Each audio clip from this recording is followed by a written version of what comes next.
ආයුබෝවන් යාළුවනේ කොහොමද ඉතින් ඔයාලට ඉතින් ඔන්න අද කාලෙකට පස්සේ ඔන්න vlog එකකින් තමයි ඔයාලව හමු වෙන්නේ. ඉතින් අද අපි යන්න හදන්නේ අවිස්සාවල්ලේ. ඒ කියන්නේ පොඩි කාලේ හැදුන ගමට යන්න ඉතින්. ඉතින් අපි මේ විදිහට මුලින් බස් එකේ තමයි යන්නේ ඉතින්. බස් එකේ තමයි යන්න වෙන්නේ. ඇඹිලිපිටියට ගිහිල්ලා ඇඹිලිපිටියෙන් අපි නගිනවා කොළඹ පරණ පාර බස් එක. ඉතින් මේ විදිහට තමයි බස් එකේ යන්නේ. ගිහිල්ලා අපි බහිනවා අවිස්සාවල ටවුන් එකේ. කාලෙකට පස්සේ තමයි ඉතින් ඔන්න ටවුන් එකක් දකින්නේ. අවුරුදු 9කට විතර පස්සේ මට මතක විදියට නම්. ඉතින් අපේ පුංචි පුතා ඉන්නවා. එයාගේ වැඩකටත් එක්ක තමයි අපි මෙහි තංගලින යන්නේ. ඉතින් ඔන්න විදිහට තමයි ටවුන් එක නම් ඉස්සර තිබුණ විදියමයි ඉතින්. කිසිම වෙනසක් නැහැ මේ විදිහටම. ඉතින් අපි මෙතනට ඇවිල්ලා බස් එක ගත්තා. ඇවිල්ලා කොහොම හරි අපිට ඇඹිලිපිටියේ ඉඳන් ඉන්න පැය 3මාරක් වගේ ගියේ. ඉතින් බස් එකේ ඇවිල්ලා අපි බැස්සා. ගෙදරට යන්න ඕනේ පාර ගාවි. ඉතින් පුංචිලා ගෙදරට තමයි යන්නේ. ඉතින් ඕක තමයි අපේ ගම. ඔන්න මේ විදිහේ view එකක් තමයි තියෙන්නේ. ඉස්සර නම් මේ පාරවල් කැඩිලා පාරවල් වල යන්න බැරුව තිබුණේ. දැන් කාපට් කරලා. ඉතින් ඔය පේන්න තියෙන්නේ මගේ මොන්ටිසෝරිය පොඩි කාලේ ගියේ. ඉතින් අපි මේ යන්නේ උදේ පාන්දර ඊට පහුවෙනිදා. පුංචිලා ගෙදර ඉඳලා ඊට පහුවෙනිදා උදේ පාන්දර දැන් මේ යන්නේ ඉස්කෝලේ බලන්න. කාලෙකින් දැක්ක නැති නිසා මම කිව්වා මල්ලිට යම් පොඩ්ඩක් බලන්න කියලා. ඉතින් මේ තමයි ඉස්කෝලේට යන පාර. මේ පැත්ත නම් මේ විදියමයි. මාරම ලස්සනයි ඉතින්. දැන් යනකොට පොඩ්ඩක් වැහලා වගේ තිබුණේ. ඉතින් මෙතනින් තමයි ඇතුළට යන්න තියෙන්නේ. ගෝනගල මහාවිද්‍යාලය. ඉතින් ওই විදිහට තමයි මුල ටික තියෙන්නේ. පරණ ගහක් තියෙනවා. ඕක විතරයි මට ඉතින් තියෙන පරණ ගහකට අනිත් ඒවා කපලා දාලා තිබුණේ. නැත්තම් ඊට වඩා තිබුණා. ඉතින් ඔන්න ওই විදිහට තමයි වටපිටාව තියෙන්නේ. පටන් ගන්න තැනම. ඉතින් අද අපි ගියේ සෙනසුරාදා දවසක ළමයි කවුරුවත් නැහැ. ඉස්කෝලේ. මෙතන තමයි හැමෝම බුදුන් වඳින තැන උදේට. ඉතින් මේ විදිහටම මේ හෝල් ටික හැබැයි මේ විදිහටම තියෙනවා. ඉතින් දැක්කම පරණ අතීතේ මතක් වෙනවා. මේ හිටපු යාළුවෝ අද කොහෙද දන්නේ නැහැ.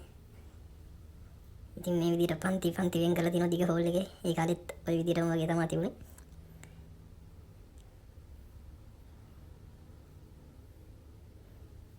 ඉතින් යාළුවනේ මේ විදිහට තමයි මේක හෝල් එක පේන්න තියෙන්නේ. මම දැන් ඉතින් බහලා යනවා පහළට පඩි වෙලා පල්ලෙහා තියෙන්නේ එක වසරේ මම ඉගෙන ගත්ත පන්තිය තමයි.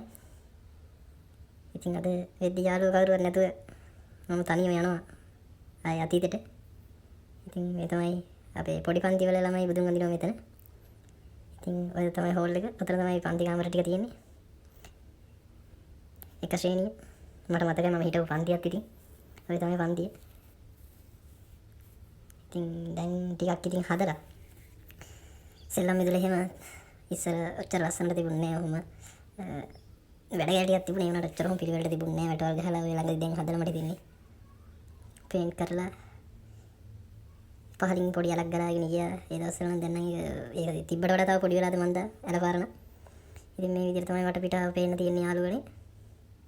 ඉතින් මේක අමුතුම ෆීලිං එකක්. ඉතින් පොඩි කාලේ ගිය ඉස්කෝලේට අවුරුදු ආයිමත් මම ළඟකදී ඒ කියන්නේ කාලෙකදී ඇවිල්ලා ගියා මැද හරියදී. දැන් ඊට පස්සේ ආවේ අවුරුදු 9කට විතර පස්සේ. ඒ කලින් පාර ආපු වෙලාවේ නම් ආවේ නෑ මෙච්චර ඇතුළට. ඔන්න අද තමයි ඇතුළටම ආවේ. ඉතින් ඉස්කෝලේ බලලා අපි ඊට පස්සේ යන්න තීරණය කරා ගොරකැල්ල බලන්න. දන්නවා ඉතින් ගොඩක් අය අවිස්සාවල පැත්තේ කට්ටිය නම් ඉතින් ගොරකැල්ල මම පළවෙනි වතාවට තමයි ගියේ. ඉතින් මාරම ලස්සනයි. කලින් නම් මෙහෙම යන්න පඩි පෙළ තිබුණේ නෑ කියලා තමයි මල්ලිටන් කිව්වේ. දැන් ඉතින් හදලා අතර වටේම ඇත්තටම විතර මාරම view එකක් තියෙන යාළුවනේ. හයි සුපිරි ආතලයක් ගන්නම් කොල්ලන්ට යන්න ගියාවු තැන ඉතින් කාලා බීලා ආතල් එකේ නාලා එන්න පුළුවන්. සුපිරි වතුර ටික ඉතින් මගෙත් පළවෙනි පාරම තමයි මේ යන්නේ. ඉතින් යාළුවනේ මේ මාරම view එකක් තියෙන්නේ මේ වගේ වටපිටාවේ.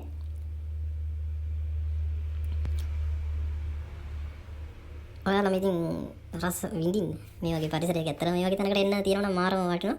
මාරම නිදහස්. හැබැයි අපි යන දවසේ නම් පොඩ්ඩක් වතුර අඩුවෙන් තමයි තිබුණේ. ඒත් අවුලකුත් නැහැ. ඉතින් ඔන්න ඔය විදිහට තමයි යාළුවනේ view එක තියෙන්නේ. මට ඉතින් මේ වගේ පල්ලම් වගේ දැක්කම මේ පනින්න හිතෙන එක ලෙඩක්ද දන්නෙත් නැහැ. ඒක දන්න කෙනෙක් ඉන්නව නම් කමෙන්ට් එකක් දාගෙන යන්න. උස තැන් වලට ගිහලා පහළ බලනකොට පනින්න හිතෙන එක අවුලක්ද කියලා. ඉතින් ඔන්න ඔහොම තමයි ඉතින් යාළුවනේ එතනින් අපි තව උඩට යන්න ඕනේ. තව උඩට ගියාට පස්සේ තියෙනවා වෙනම කට්ටිය එතනත් නානවා. අපි ඉතින් උඩට ගියාට අපි එතන නාන්න කියන කට්ටිය නානවා නිසා තව සෙට් එකක් ඉතින් කනවා බොනවා. එතන පොඩක් කට්ටිය වැඩි වගේ දැනුන නිසා මාමයි මල්ලි ඉතින් ආයිමත් පහළටම ආවා. ඇවිල්ලා මැද හරියේ තැනකින් සුපිරි පොට් එකක් තිබිලා එතනින් නාන්න ගත්ත දෙන්නත් එක්කම.